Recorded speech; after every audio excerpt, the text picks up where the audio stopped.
Olivia, Chief and Executive of VIM Magazine. Tell us about yourself. Hey guys, so I'm Olivia Simone. I'm one of the co-editor-in-chiefs of VIM Magazine. It is Michigan State's fully student-run lifestyle, beauty, and fashion magazine. I run about 22 teams of content and business. Oh my gosh. So we have like advertising, marketing, but we also have fashion, lifestyle, film, finance, anything you name it. And we also have 200 plus collective members. So it's a bit of a beast, but I love it. So how did you get that position? So my freshman year, I really wanted to be part of VIM.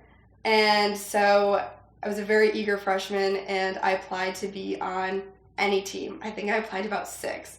And I was like, whatever I get, I'll just take it. So I got onto the creative beauty team. They do all the makeup for all the shoots and video and anything happening that needs hair or makeup, we're there. My second semester of my freshman year, our director was a 5th year and she graduated and she was like, do you want to be assistant director? I was like, yeah. So as a freshman, I'm like director now, and I held that position for 3 years. Oh my God. So then when it was time for me to be a senior, I was like, you know what, let's gun for that EIC role and see if I get it. And I did, luckily, and here I am now. Nice. That's awesome. Yeah. So what's your day like looking over 22 teams? Are you constantly monitoring them? Yeah, so we try not to micromanage, but we've got like one big group me with all of our members. It actually has like 500 plus people in it because it just grows every meeting and every year, and we keep the same one. And then we have a group me full of just our directors. So we send messages to our directors and they relay them to their teams. Teams can be anywhere from 4 to 16 people. So it's like our directors are the ones getting messages out to them. We also have bi-weekly meetings, and we have a group chat on iMessage for every single team. So when it's shoot season, I'm in over 40 group chats. So my phone is constantly blowing up, but luckily I have a co-EIC and we have an assistant, so we keep things running, but it's constant communication is the name of the game. How's the application process though, if you have 500 people? Yeah, so it's pretty competitive, which I don't think a lot of people understand sometimes is, so for instance, we have a photography team. So we have a photo director and we come out with a publication once a semester. And we have about 20-ish shoots and there's a photographer at each one.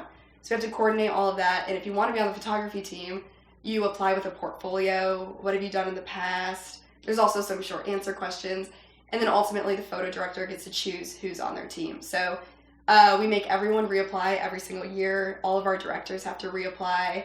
So it's a pretty you got to go through a process, but once you're on the team, you kind of get the ball rolling and you stay for a while if you like it, or you can switch teams and whatnot.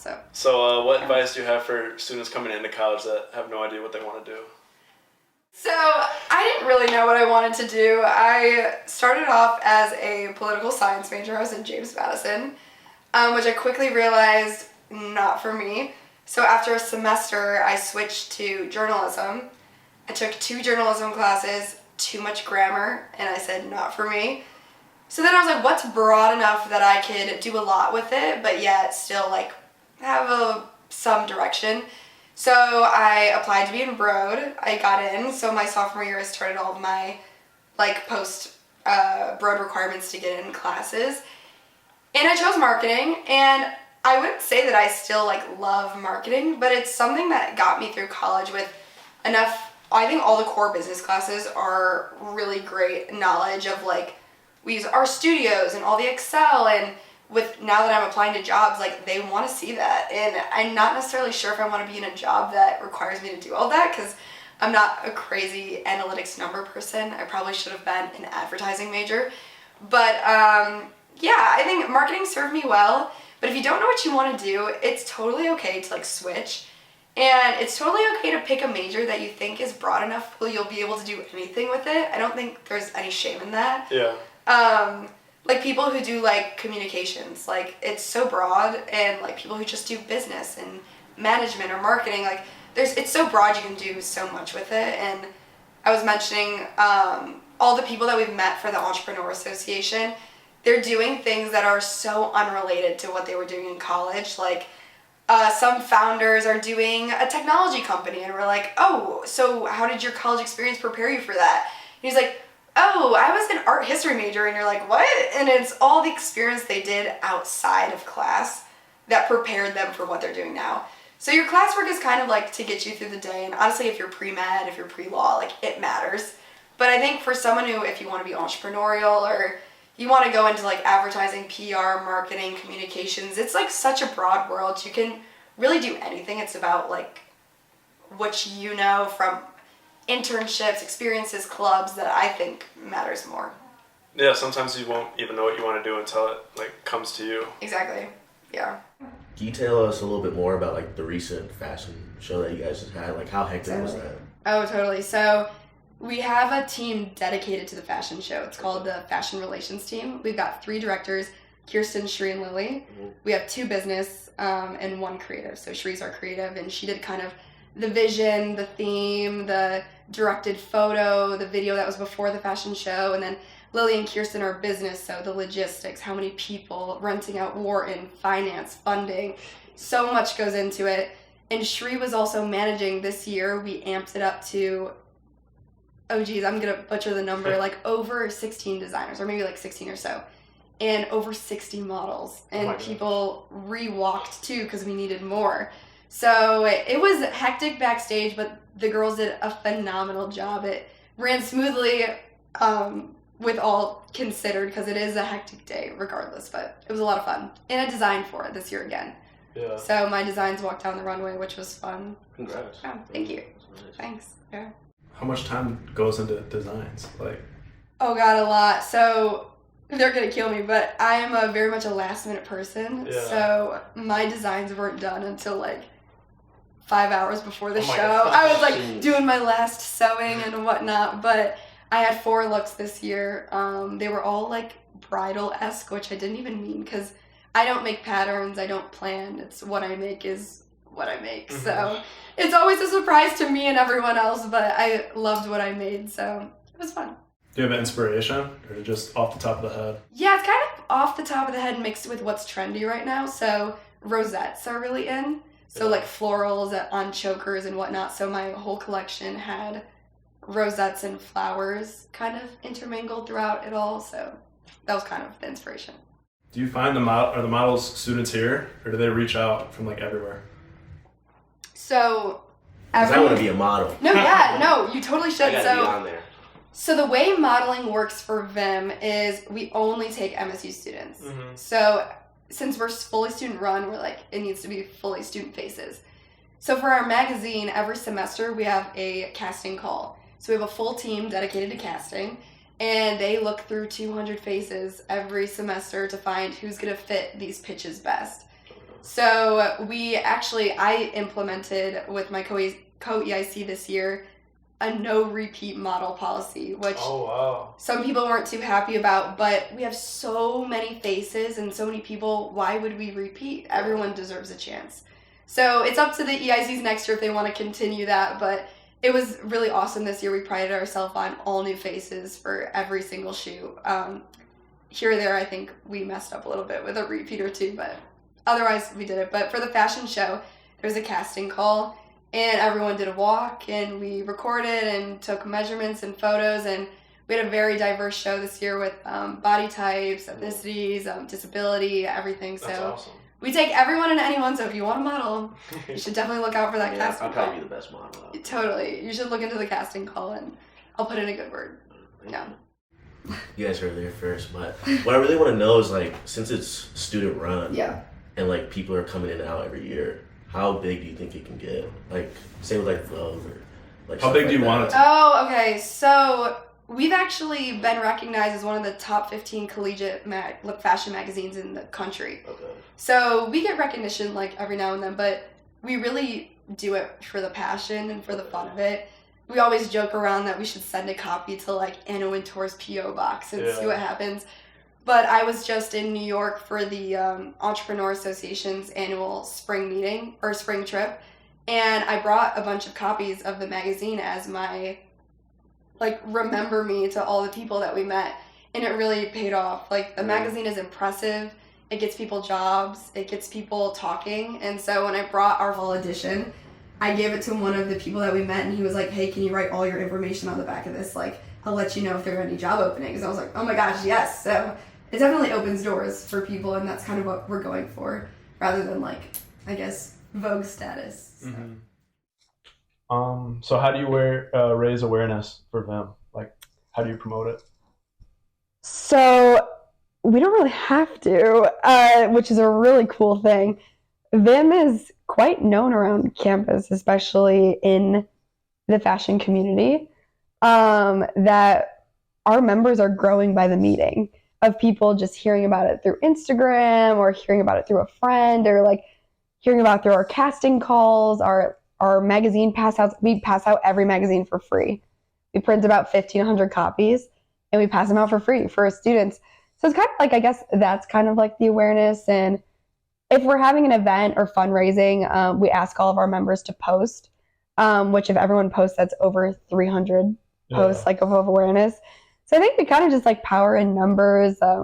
Like there are a lot of fashion clubs on campus, but we're kind of unique in the way that we function like a real life publication with having teams, applications, lots of portfolio work. So many people have created portfolios to use for jobs of what they've done with VIM. So we kind of really focus on professionalism. We're not even like a club. We call ourselves a publication, which is really cool. So yeah. So do you ever like just walk on the street and see like some person and be like, what are they wearing? You say Yeah, I mean, Colby, you can beat that out.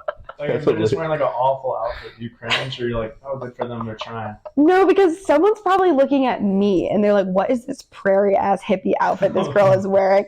So fashion is so subjective. Like, no, I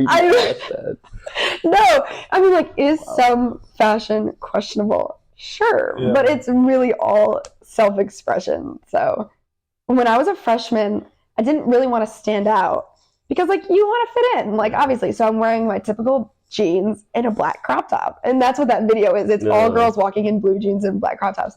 And that's, like, the uniform. And my junior, senior, because sophomore year was COVID, my junior and senior year, I'm like, who cares? Like, literally, who cares?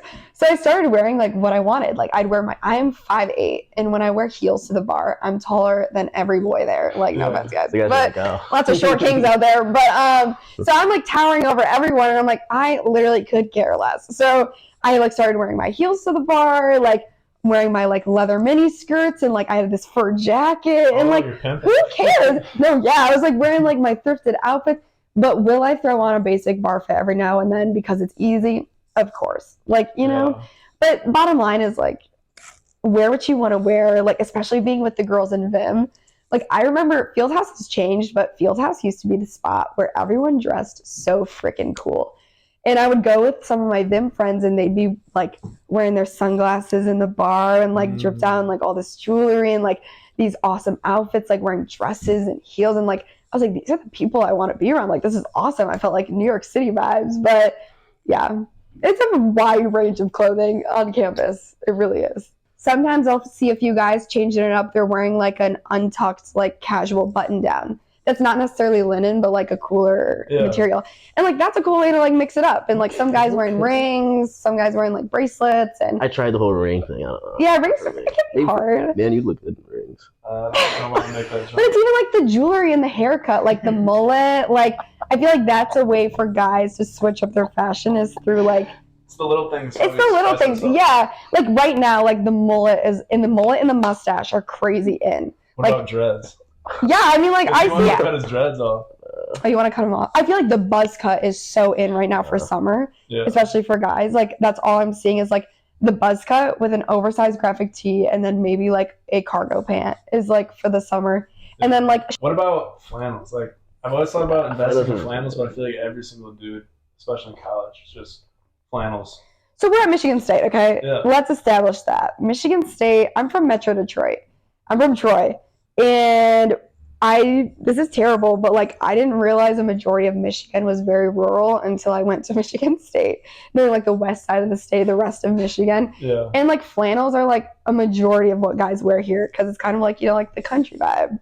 Mm-hmm. So I feel like flannels are acceptable for like fall and winter, like a hayride vibe, but flannels aren't my favorite. That's just a personal opinion. but I feel like there's more you can do with like a shacket or other things. So yeah. I feel like we just grew up in the perfect spot, so we kind of know like what to wear. Where'd you grow up? Kalamazoo. So Kalamazoo. I was raised in Wisconsin, like K through 5th grade. Okay. And there you just wore whatever had like holes in it from recess, and it never matched. So when I got to Kalamazoo, I'd just get like totally roasted for what I was wearing. And then like what Ash said, it was like a fashion cultural awakening. Yeah, no, definitely. Going to Michigan State was a bit of a like people wearing cowboy boots unironically, and I was like, oh, like I didn't know people did that. Like people didn't do that where I was from, and like so it's just interesting. Like I have friends now from like all different fashion senses where it's fun to see everyone's personal style, because at the end of the day, it is your personal style, like what you wore when in your hometown versus what you wear now after finding your style and things like that. So, but Michigan State definitely has a uniform. They do. Yeah. So if you guys have like workers for VIM, if they're like out and about and they see someone in a crazy outfit, do they ever just like snap a picture? No, so there's a social media account.